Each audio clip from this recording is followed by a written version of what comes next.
This video is going to pick up on the last video, which covered our law of exponents, but we're going to be focusing on negative exponents. So I'm going to start by looking at a problem that involves simplification. We have 2 squared divided by 2 to the third. If we write this out, this turns into 2 times 2 divided by 2 times 2 times 2, or 4 over 8. We can reduce this fraction by canceling out the common factors, and that gives me 1 over 2. 4 over 8 reduces to 1 over 2. Now, in the last video, we learned that when we have a quotient, when we have division, we can subtract the exponents. So same problem, 2 squared divided by 2 to the third. I can subtract the exponents. 2 minus 3 is negative 1. So this simplifies down to 2 to the negative 1. The quotient rule works for any exponent. It doesn't matter if your exponent is a whole number, a positive number, a negative number, a fraction, a decimal. Quotient rule always works. So that means 2 to the negative 1 has to be equal to 1/2. And that is the rule that I'm going to introduce you to in this video. If we have a negative exponent, like x to the negative n, we can rewrite that as 1 over x to the positive n. Negative exponents actually mean reciprocals. We can also use the quotient rule to derive this zero exponent rule, which I have on the screen now. X to the 0 equals 1. What this says is if we take any number at all, or variable, to the exponent of 0, the answer will always be 1. We can understand that by looking at a quick example. Imagine I have 4 to the third divided by 4 to the third. That has to equal 1. If you're taking your numerator and denominator and they're the exact same, when you divide it equals 1. But notice that if I apply the quotient rule to this situation, 4 to the third over 4 to the third, we would subtract the exponents. 3 minus 3 is 0. I get 4 to the 0. So this is telling me that 4 to the 0 has to equal 1. And this specific example would work if the base is anything. It doesn't have to be 4, but we can show that this is true for any base. So if we raise any base to the 0th power, we'll always get 1. So let's do some examples. Let's start by trying to rewrite using positive exponents. And I want to compare two problems here. I have parenthesis 5x to the negative 1, and then I have 5x to the negative 1 without parentheses. So for the first one, negative exponents mean reciprocals. Because I have parentheses, the negative 1 applies to both the 5 and the x, and so I can move those to the bottom and rewrite this as 1 over 5 to the x. Without the parentheses, the negative 1 only applies to the x. It doesn't apply to the 5. So this turns into 5 times 1 over x. I just moved the x to the bottom.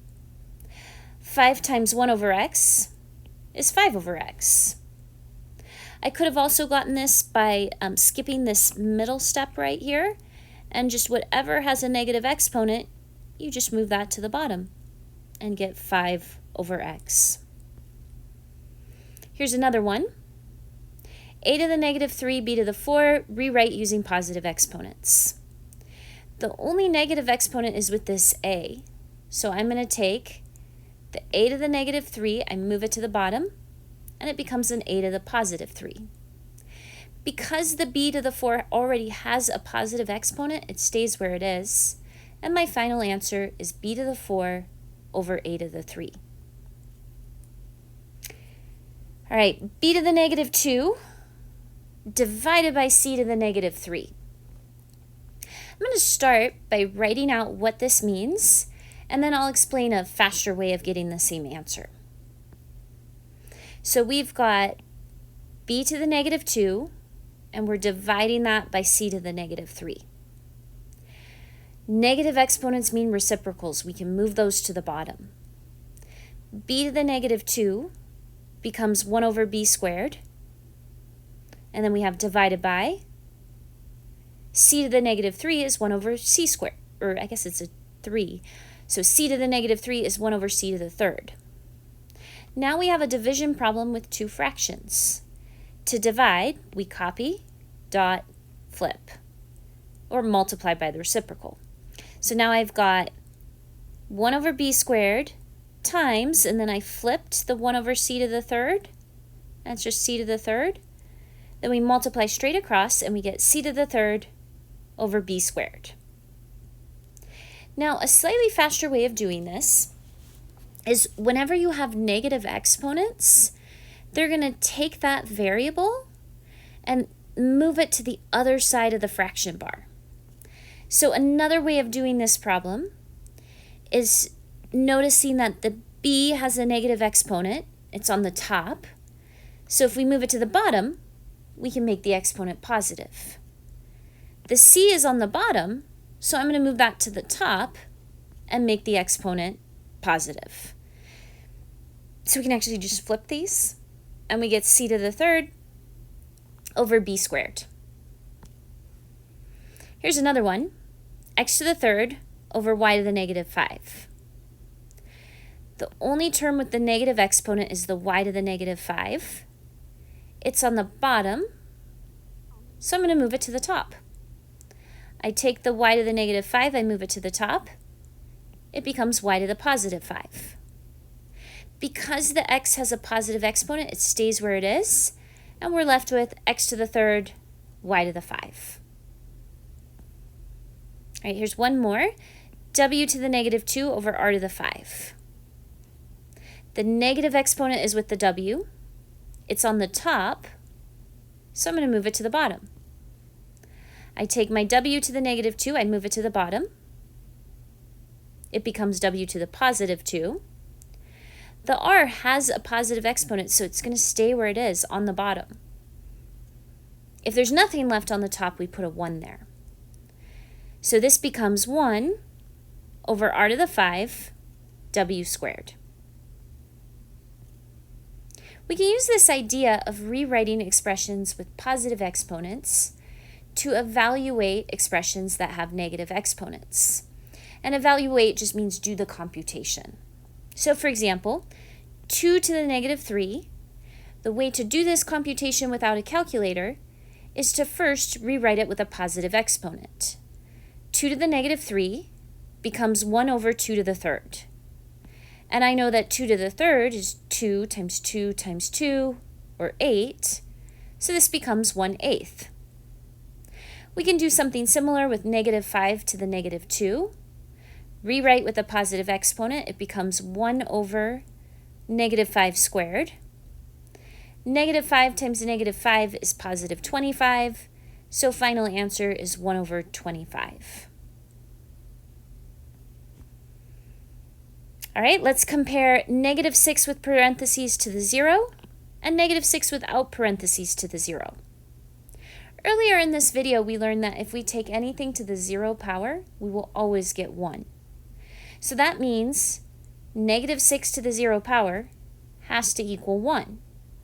Notice that when there's parentheses, it means that 0 power applies to everything inside the parentheses, and that's why this turns into a 1. However, if we don't have parentheses, the 0 power only applies to the 6. It doesn't apply to the negative. So this problem is the same thing as taking negative 1 times 6 to the 0. And 6 to the 0 is 1. Anything to the 0 is 1. So we've got negative times 1 is negative 1. So again, when you're dealing with exponents, if there's no parentheses, the exponent only applies to that digit or that quantity just to the left of it. All right, let's evaluate 3 times 4 to the negative 1. So first step is rewrite with positive exponents. 4 to the negative 1 moves to the bottom and becomes 3 over 4 to the 1, or 3/4. 5 divided by 2 to the negative 2. 2 to the negative 2 is on the bottom, so I'll move it to the top. and make the exponent positive. Now I've got 5 times 2 squared, or 5 times 4, or 20. Now we can use our laws of exponents to simplify things that have negative exponents as well. The product rule, power rule, and quotient rule, which we discussed in our last video, all apply whether we have positive or negative exponents. So in this first example, I've got a to the negative 3b squared times a to the 5th b to the negative 7. This is a product, so we can add the exponents. Negative 3 plus 5 is 2, so I get a squared. And then b squared times b to the negative 7, I do 2 plus negative 7 is negative 5. So a squared b to the negative 5. Finally, if I want to rewrite this with positive exponents, I have to take the b to the negative 5, I move it to the bottom, and it becomes a b to the positive 5. So my final answer would be a squared over b to the 5th. Here's another example. X to the negative 2y, all raised to the negative 4, times x to the negative 1, y to the negative 3.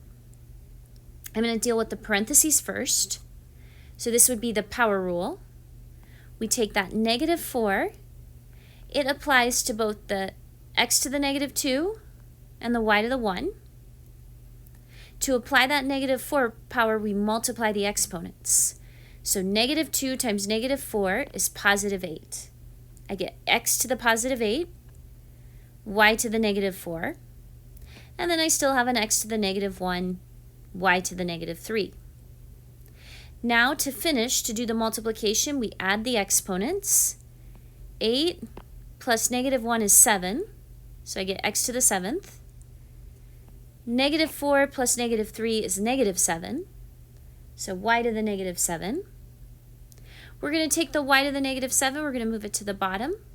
That makes the exponent positive, and our final answer is x to the 7 divided by y to the 7th.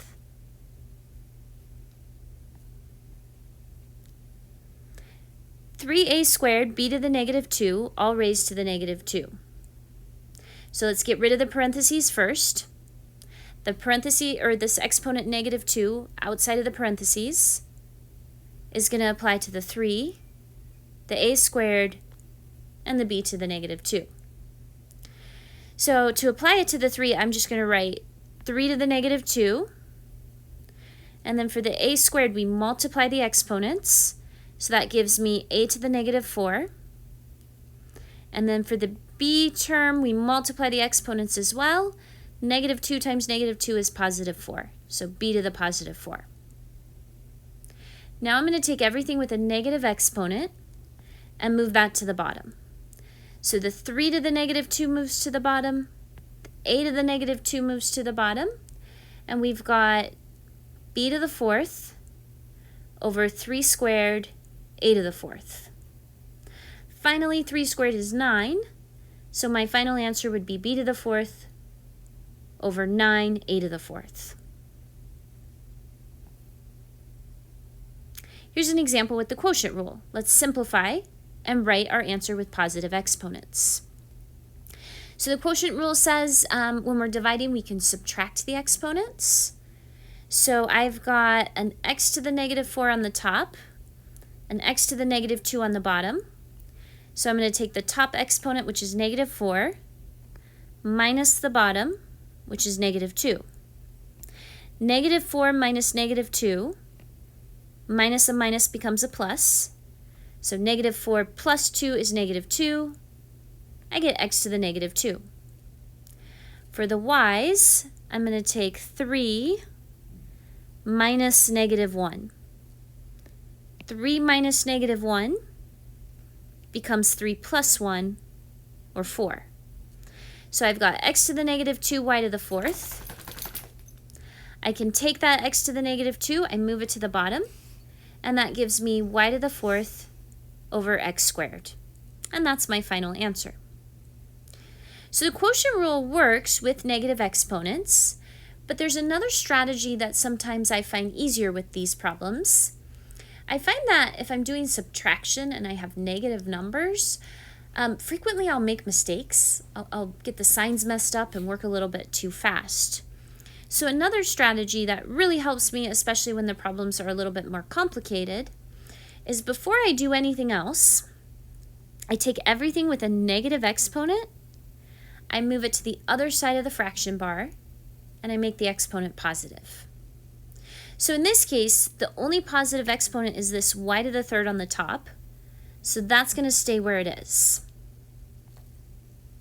The x to the negative 4 moves to the bottom, becomes an x to the fourth, and then the x to the negative 2 moves to the top, becomes an x to the 2. Y to the negative 1 moves to the top, becomes a y to the 1. Now that this problem has positive exponents, I combine y to the third times y to the 1 by adding the exponents. That gives me y to the 4. So I've got y to the 4 x squared over x to the fourth, and then I'm going to reduce those x's. There's 2 on the top and 4 on the bottom, so I can cancel the 2 out of the top, and if I take 2 away from the 4 on the bottom, there's 2 left over. And that gives me the same answer I got before, y to the fourth over x squared. So instead of subtracting, I'm thinking of the quotient rule as canceling out common factors, canceling out things that are the same in the top and the bottom. All right, let's do a couple more examples. Let's simplify 10xy to the negative 3 over 5x to the negative 2 y to the negative 7. So I'm going to try this same strategy. Everything with a negative exponent I'm going to move. Everything with a positive exponent or no negative exponent stays where it is. So the 10x stays on the top and the 5 stays on the bottom. This y to the negative 3 on the top moves to the bottom, y to the positive 3. The x to the negative 2, y to the negative 7 move to the top, and they're an x squared, y to the 7. Now I'm going to simplify this further. X times x squared is x to the third. And then I'm going to cancel out my common factors. Y to the 7th over y to the third. I'm going to cancel a y to the third out of the top and bottom. So I cancel out the y to the third. I take 3 away from 7. I'm left with 4. I can also reduce the 10 over 5. That becomes a 2 over 1. And I'm left with 2, x to the third, y to the fourth, and there's nothing on the bottom. I guess technically over 1, but we don't have to write that down. And there's my answer, 2x to the third, y to the fourth. Here's another one. We've got the quantity 3m to the negative 2 to the negative 2, m to the third over 2m to the negative 1. I'm going to get rid of the parentheses first. So this negative 2 applies to both the 3 and to that m. We multiply the exponents with the power rule. Negative 2 times negative 2 is 4. So I've got 3 to the negative 2, m to the 4, m to the 3, 2, m to the negative 1. I'm going to take everything with a negative exponent and I'm going to move it. So in this case, the 3 to the negative 2 moves to the bottom, the m to the negative 1 moves to the top, and everything else stays where it is. M to the 4, m to the third, m to the 1 on the top, and then on the bottom, we've got 2 and then a 3 squared. Add the exponents on the top. 4 plus 3 plus 1 is 8, so m to the 8. And then on the bottom, 2 times 3 squared is 2 times 9, or 18. So there's my answer, m to the 8th over 18. That was my last example in this video. As always, please reach out if anything is unclear.